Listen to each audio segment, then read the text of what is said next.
Unang-una, ako po yung nagtataka, Ginoong Pangulo, pagka po pala si Senator Ping Lacson ang magdi-deliver ng privilege speech, wala pa po tayong nate-take up na kahit ano.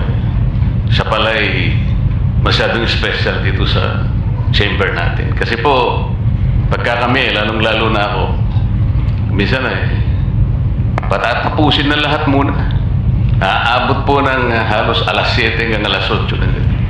Kaya kung minsan po, pag ako nag-deliver ng speech, wala na si Senator Lacson. Ganun po pala siya ka-importante.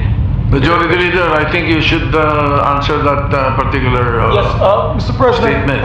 yung privilege speeches, alam mo, dalawang linggo na lang po naiiwan with due respect to Senator Marcoleta. Talagang tinutulak natin yung legislation, una, yung privilege speeches, we put always, and it's been a practice in the past, in the tail end of the discussions, because the privilege speeches can take up a lot of time. Yung nangyari po kasi kahapon, just sa speech ni Senator Marcoleta, with due respect to the two sides, binanggit po niya yung pangalan ni Senator Lacson. So, it is obvious that Senator Lacson would like to respond. So, usually, when it is personal and collective privilege, especially when they're trying to defend themselves, kasi gusto mong i-depensa ng sarili mo, binibigyan po natin ng pagkakataon. Ang senador na tumayo at any given point in time. Kaya kung sinabi din po sa akin ni Senator Marcoleta kahapon na ito po ay personal and collective dahil galit ako kay Senator Lacson, ginawa ko agad-agad. Pero hindi po niya kwento sa akin ano yung purpose ng kanyang speech. Kaya nung ninapitan niya po ako for his speech, binabigyan po natin Senator Tulfo muna, pagkatapos si Senator Tulfo, Senator Marcoleta naman po. Pero yung laman po ng speech ni Senator Marcoleta ay binabanatan isang member ng Senado. Obviously, that member of the Senate will stand and defend themselves. We have to give them priority. It goes for any member of the Senate, Mr. President. We will give the privilege to any member of the Senate. Thank you. All right, thank you. Sir President, ang sinasabi ko lamang po ay ngayon ko lang po na nakita ang ganitong special treatment. Hindi ko naman sinasabi, Mr. President, na lahat ay ganito. Kasi po yung kauna-una, yung una pa po bago ito, Mr. President, naalala ko, tinapos muna lahat po ng bisita, pati po yung mga galing sa Southeast Asian Games. At kahuli-hulian nga po, inabot po ako ng alas 8 ng gabi. Yun lamang po. Ngunit gusto ko pong makapagtanong sana sa ating ginagalang na Senator Ping Lacson kung siya po ay papayag. My pleasure, Mr. President. Hindi ko po alam, Mr. President, Your Honor, kung paano ko sana ko mag-uumpisa sapagkat hindi ako ang subject matter ng aking deliver na privilege speech kahapon. Kaya kong sagutin at iisa-isahin sa inyo, ngunit ang nangyari, parang ad hominem ang nangyari. Sa akin po, natutukoy lahat ang inyong privilege speech ngayon, samantalang ang inaasahan ko ay sasagutin nyo yung privilege speech kahapon. Kasi kung ganun pong mangyayari, Mr. President, malilihis na naman po tayo sa inaasahan ng ating mga mamamayan.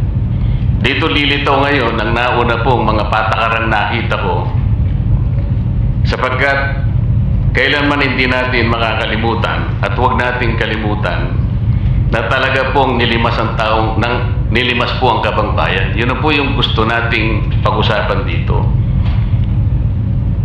Kung sasagutin ko po ng isa-isa ang ibinibintang po ninyo sa akin, malilihis na naman po ang pinag-uusapan na kailangan na po ng taong bayan na malaman na po ang katotohanan.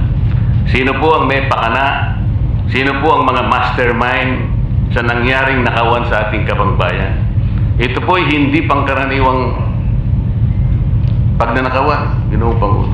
Yun po ba ang gusto niyong mangyari, Ginoong Ping Lacson? Negative po. Sigurado hindi po yun. Bakit Kayo po? nag-release, sino ba po nagsimula nito? Nung Bakit una po? po privilege speech ninyo, hindi ko na sinagot kasi ayoko magkagulo. Pero enough is enough. Kahapon, nanonood ako sa aking opisina, gusto kong bumaba, kaya lang malalim na ang gabi at ayoko maabala yung trabaho sa Senado. Kaya nagsabi ako sa ating Senate President at ito'y na-manifest niya kahapon, narinig ko, na I was told na sasagot ako ngayong araw na ito. Wala pong gustong maglihis sa usaping flood control. Ako nga po, very passionate po ako dyan, mulat sa pool. Wala po kayo rito. Ako po'y talagang lumalaban sa korupsyon. Pagdating sa national budget, pagdating sa lahat ng usapin, hindi nyo po matatawaran ang aking hangarin. May tuwid ang lahat ng katiwalian dito sa ating bansa dahil hindi po tayo muusad.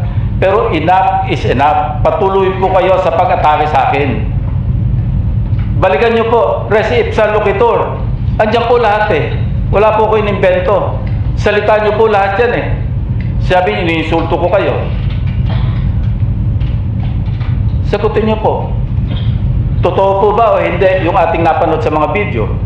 Totoo po ba o hindi yung aking mga binanggit? Tapos na po kayo. Tapos na po. Kasi po ganito I eh. suggest that the two gentlemen address the chair instead of addressing each other. Sorry, Mr. President. Pagpaumanhin po ninyo, Ginoong Pangulo, ngunit nakakalimutan po ng ating Senator Ping Lacson na siya po ang nagumpisa sa ngayon lang eh. Ako rin po ay defensor ni Vizcaya. Palagi niyang ipinipilit yun. Hindi niya makalimutan ang sinabi ko na nung ako po ay nasa Blue Ribbon Committee, tungkulin ko po kasi na ipaglaban ang sino man, witness man siya, resource person, siya po ang kauna-unahan na nag-apply ng Witness Protection Program. Sa aking palagay po, nung panahon na yon, ay kakailanganin namin siya sapagkat mga pangalang malalaki ang dapat na makuha natin. Hindi naman siya, ang ibig ko sabihin, si Vizcaya po ang mismong nagbigay po ng kanyang kagustuhan. Nung una po, Mr. President, ayaw ko nga maniwala sa kanya. Kaya sinabi ko sa kanya, gumawa ka ng sulat, kahit sulat kamay, para sa ganun, walang masabi ang iba na parang ako pang nag-initiate sa'yo dahil hindi kita kakilala. Kailangan malaman muna natin kung ano ang laman ng iyong testimony. At kailangan ma-determine natin kung talagang meron kang may kukontribute na mga pangalan. Kasi importante na lumitaw ang mga pangalan ng mga taong talagang utak ng pagnanakaw na ito. Yun po pinag-umpisahan nun eh. Dahil mabigat ang kanyang gagawin, Mr. President, nakita ko sa kanyang pagkagustuhan na siya sumailalim sa Witness Protection Program. Kinilala ko naman yun, Mr. President. Malalagay nga sa alanganin ng buhay niya. Yun po naman yung nakalagay sa batas eh. Bakit ngayon aakusahan ako na ako pa ang nagdidepensa sa kanya? Nandun naman po sa batas eh. Kaya nga po nang ipilit po ng ating DOJ Secretary na pinipilit niya magkaroon ng restitution, sinabi ko huwag mong gagawin yan. Wala naman sa batas yan eh. Ipipilit ninyo sa pamagitan ng memorandum ninyo na kahit wala sa batas para siya maging katanggap-tanggap na witness protection program witness, ay gagawin yung mag-restitute siya. Wala po sa batas yun, Mr. President.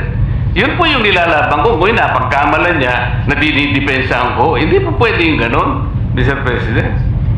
So ngayon, hanggang ngayon, pati ba naman ng asawa ko na independent director, kakalantariin pa rito. Saan po natin pag-uumpisa ng pag-uusap na ito? Pagkatapos, ipipilit na naman yung Kalayaan Island Group. Ano po ba patakaran dito, Mr. President? Ginoong Lacson? Kailangan bang samot-samot ang gagawin mo para sa isang privilege speech? Kayo po'y matagal na sa Senado. Alam ko po, kabisado nyo yung patakaran dito. Ang isang privilege speech na katutok lang sa isang subject matter. Pero ang gagawin po ninyong samot-samot ito, at pagkatapos ay mag-uumpisa kayo na parabang ang nilalaman ng privilege speech ninyo eh puro ad hominem. Wala po tayo matatapos dito. Ang hangarin po natin dito ay yung subject matter na pinipilit natin sapagat ito po ang hinihintay ng taong bayan.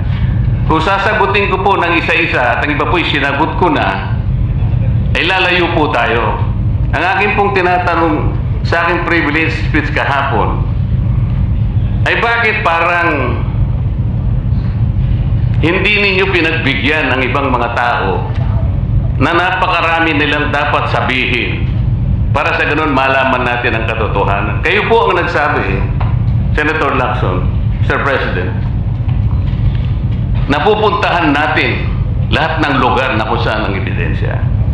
Hindi po ba kayo po'y nagpahayag noon dito sa plenaryo, Mr. President, Senator Lacson, na sinabi nyo na ang presidente ay name drop ni Yusek Bersamin. Hindi ko man lang po nakita yung kanyang katauhan na ipinatawag nyo dito. Samantalang napakalaki ng dapat niyang ipaliwanag sapagkat kayo po ang nagsabi sa pamamagitan ng pagtitiwala ninyo sa ibinigay na testimony ni Yusek Bernardo na niname drop niya ang presidente. 100 billion pesos po pinag-uusapan dito na kung saan ang porsyentong tinanggap nila sang-ayon din sa inyong pagpapahayag ay 8 billion pesos. Nagtataka po kami, ang taong bayan, hindi nyo man lang pinatawag si Yusek Bersamin. Nagtataka din po ako. Alam po ninyo ito, nakiusap, nagpresenta si ex-Governor Chavit Singson. At iminungkahi ko po sa inyo. Ang sabi niyo, sige po, sa susunod na pagdinig natin, ay iimbitahan natin siya. Sapagkat marami raw siyang gustong ibahagi sa ating pagdinig tungkol sa mga project sa Ilocos. Ngunit hindi po niyo tinawag. Yun po yung pinagtataka.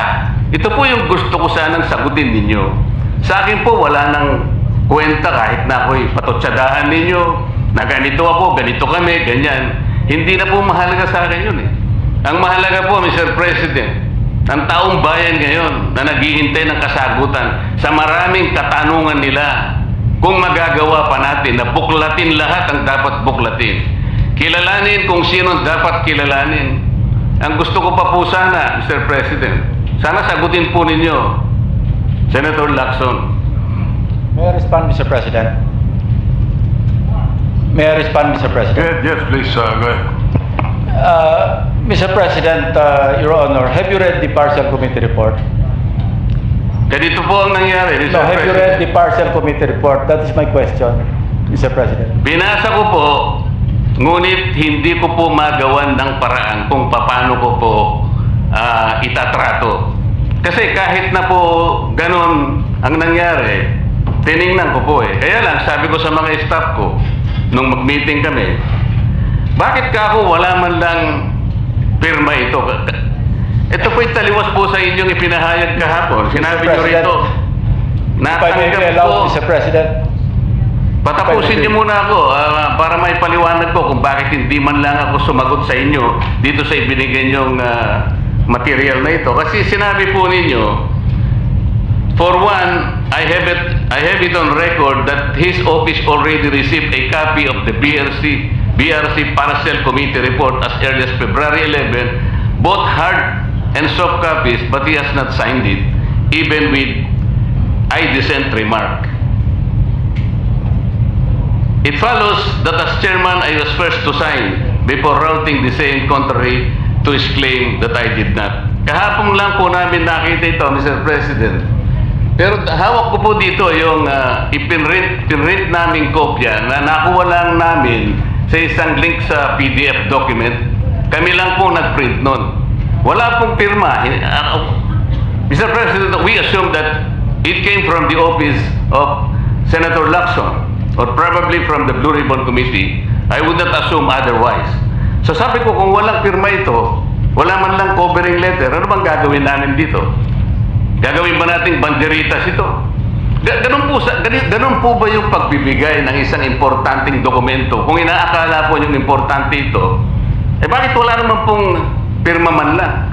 Sa akin talaga, hindi po ganun ang pagtrato sa amin bilang miyembro ng Blue Ribbon Committee. Dapat man lang sana, kahit na initial nyo lang po at meron siguro kayong instruction doon, anong gagawin namin dito? Now, before Senator Lacson responds, will you answer the question? Did you read it or not? That was the question. Yes, Mr. Are President. you ready? Okay, Senator Lacson, go ahead. Yes, Mr. President. I mentioned it in my privilege speech. Binigyan po natin ng tikitikis ang kopya na may watermark ng kanya-kanyang opisina. Una, nagkaroon po tayo ng isang masamang experience na nag-leak yung nauna ng ni-route na committee report. So naisip namin, para matunto natin kung saan opisina manggagaling ang leak, bigyan natin ng tikitikis ang kopya. Hindi po talaga pipirmahan nyo kasi advance copy po yun eh.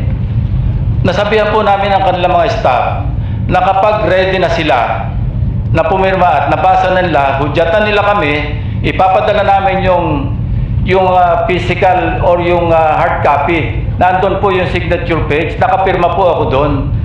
Hindi ko po pwede ikalat yun nang wala akong pirma kasi ako yung chairman. Hindi niyo po narinig yung aking paliwanag sa aking privilege speech na talagang walang pirma yung aming ikinalat sa bawat miyembro. Dahil yon para lang mapabilis kasi 400 pages po. Alam ko magtatagal mabasa. So para simultaneously, isipin niyo po Mr. President, kung isang kopya lamang yon na aking igagala sa 17 o 20 miyembro ng Blue Ribbon Committee, isang taon po baka hindi pa tapos mabasa. So gumawa kami ng nag-devise po kami ng isang pamamaraan para simultaneously, sabay-sabay nilang mabasa with the advice to their staff na kapag nabasa na at ready ng pumirma, sabihan kami, dadali namin yung kopya na mayroong signature page at sa kanila pipirma. Katunayan kahapon po, si Senator Bam Aquino, binigyan namin sa kanya yung may signature page at pumirma siya. Hindi po matatapos kung yung 467 yata na pages, iisa-isahin namin iikot. Mahirap po.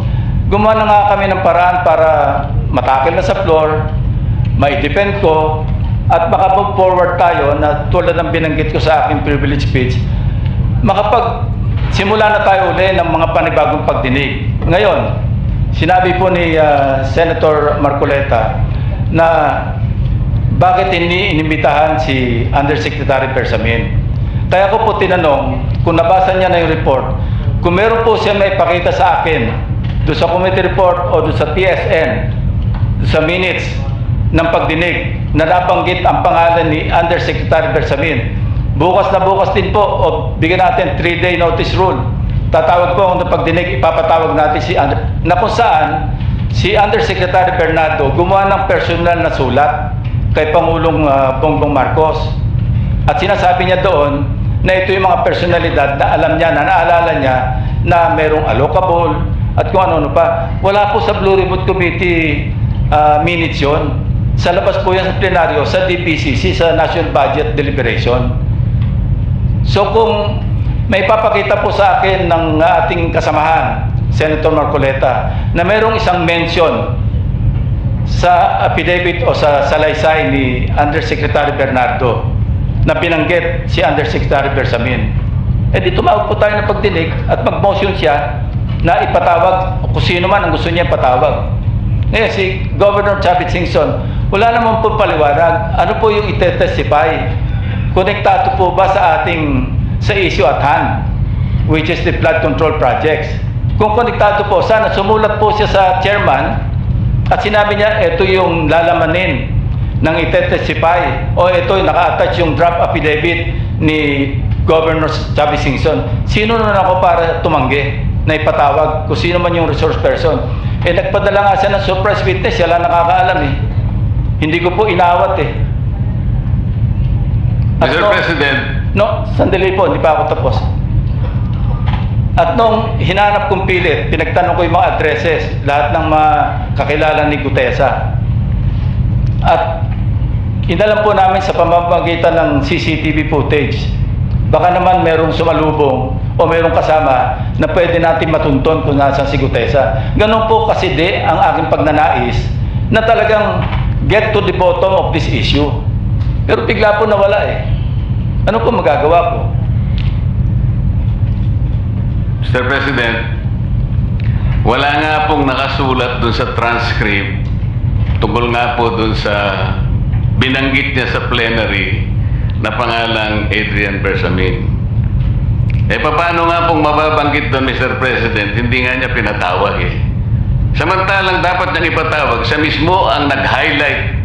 Isip-isipin po ninyo, nagawa po ni Senator Lacson na isama sa plenary debates ng ating 2026 budget. Ganon ka-importante ang bahagi na yon, Mr. President. Hindi ba dapat ipinahayag mo yun eh? Malaking bagay yun. Ibinulgar mo pa nga eh. There are 2 public officials I will reveal this morning.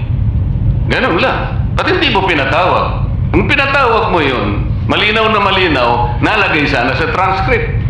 Ganun lang naman ang ibig sabihin eh. Sa mga tweet, iniwasan po, Mr. President, para hindi malagay sa transcript. Pagkatapos ikakatwiran po ninyo, eh kung nasa transcript, di sana pinatawag ko. Baligtad po ang ginawa ninyo, Mr. President. Katulad din po sa 30 Nara Street sa South Forks. Ilan po yung binanggit ng mga tao doon? Hindi ko po sinasabing totoo yun, pero for purposes of the inquiry and investigation, kung talagang ganun, kalawak ang inyong pananaw, dahil pati nga po yung pagpunta ni Gutese, pati CCTV po yung pinakita ninyo. And dami po sana ang pagkakataon na nakita sana lahat ng mga binanggit ni Saldico na mga ginamit na sasakyan. Makikita doon sa pagitan ng alas 9 hanggang alas 10 ng umaga. Tawagin natin yung kung sino man yung security agency doon. Pero hindi po ninyo ginawa. Pero sasabihin po natin, you wanted to emphasize one point. Kung nasaan ang ebidensya, ay talagang pupuntahan natin. Kayo po ang inconsistent eh. Pagkatapos ako ang sasabihin ninyong inconsistent. Ang dami po eh. Nakiusap ako na, sabi nga natin, ang dami pong tumuturo sa pangalan ni Martin Romualdez. Inimbita po ninyo, hindi dumating. Nakiusap ako, naimbitahan uli. Ang sabi po ninyo sa magitan ng inyong interview, ay kung pupunta siya rito, welcome. Kung hindi siya pupunta, wala tayong magagawa because of inter-parliamentary courtesy. Mr. President, hindi po karaniwang pagnanakaw ang nangyari sa kasaysayan ng ating bansa. Hindi po ba ninyo naiisip, mismong kabang bayan ang tumagilid, pagkatapos magtatago kayo sa prinsipyo o doktrina ng inter-parliamentary courtesy? Kung ako po ang chairman ng Blue Ribbon Committee, Mr. Chair, Mr. President, hindi ko po igagalang inter-parliamentary immunity sapagkat ang pinag-uusapan dito interest ng mamamayan. Huwag po tayong magtago kung saan-saan. Sinabi po ninyo, Mr. President, Senator Lacson, yung Apostille Convention. Hindi ba pinahayag po ninyo sa isang pag-i-interview ninyo na kung si Saldico lamang ay makakuha ng isang subscribe statement, kahit sa Zoom lang, ipatatawag namin siya. Bakit hindi po ganun ang ginawa ninyo? Pwede naman siyang mag-Zoom pagkatapos na magkaroon ng apostille sworn statement. Bakit hindi po ninyo ginawa? Meron naman pong Zoom eh. Natatakot yung tao. Nanganganib ang kanyang buhay. At palagay ko naman, nanganganib nga talaga. Hiintay pa po ninyo na humarap sa inyo. Pwede naman ang Zoom eh. Kung talagang gusto nyong tuntunin ang lahat ng mga ebidensya na dapat nating puntahan. Ito po yung pinupunto ng aking privilege speech kahapon.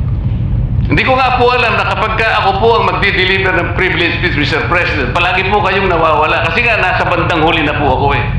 Pero kung talagang gusto nyo lamang, alam nyo naman, nasa agenda po natin kung sino po ang tatayo para mag-deliver ng privilege speech eh.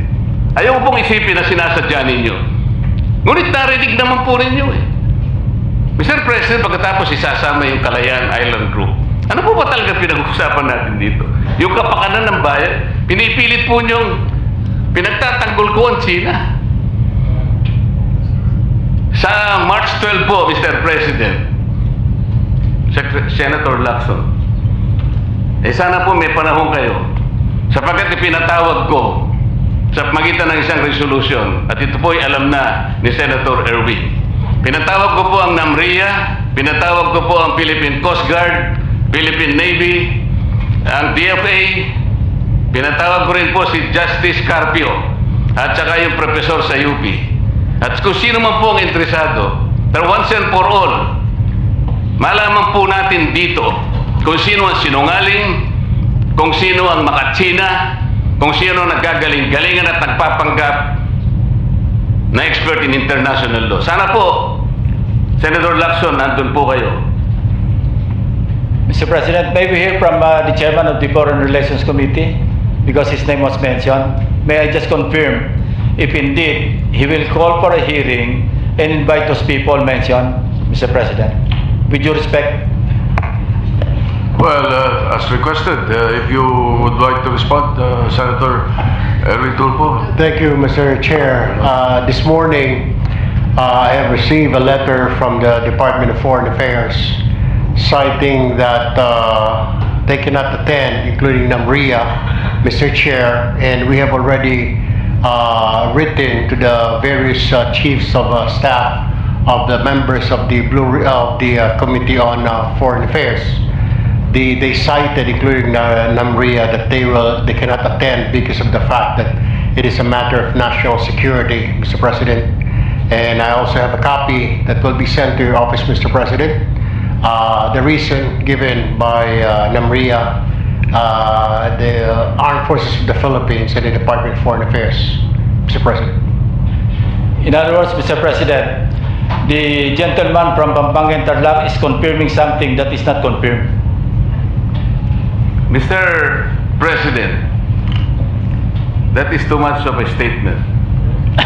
Kausap ko pa lamang ang chairman at kaming dalawa po nagkakausap at niremind pa nga ako yung mga nakarang araw na March 12, okay ka na.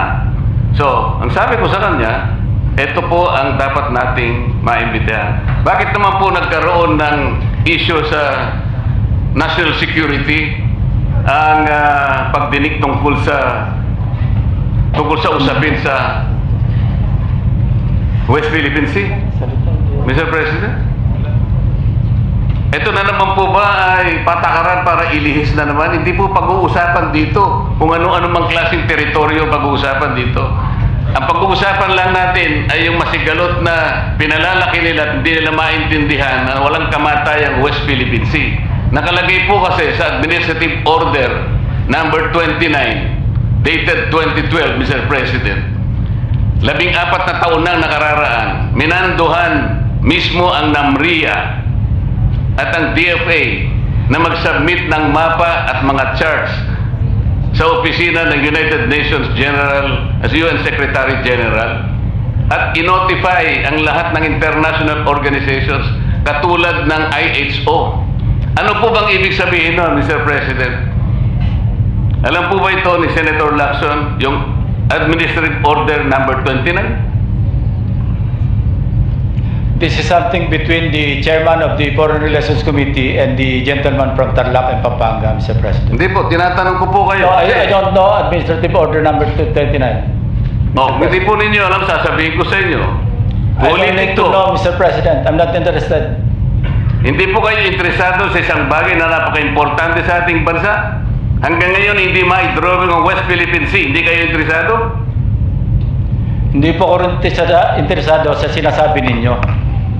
Maring hindi po kayo sinasabi interesado sa Kasi- sinasabi ko. No. Ngunit ang sasabihin ko, interesado ang buong Pilipinas. Sapagkat ito, dito nakasalalay po kung sino nagsasabi ng totoo. So ayaw po ninyong malaman ang totoo, Ginoong Lacson? Kasi po, Mr. President, ang ipapalabas na naman niya, yung China, may karapatan dyan sa lugar na yan. Kaya ayoko na po marinig kasi ilang beses na po natin narinig yan, medyo masakit na sa tenga eh. Alam po Kaya ninyo, sinasabi ko po, ayoko alam na po ninyo, marinig Mr. kung President, nanggagaling sa kanya, Mr. President. si Senator Lacson po ay pagkakaalam ko isang magaling na investigador. Eh ngayon po pala yung manghuhula na. Paano po niya nahula? Ang sasabihin ko ay, The debate is going into Yeah. motives and all of that. So, motu proprio, the presiding officer declares the session suspended.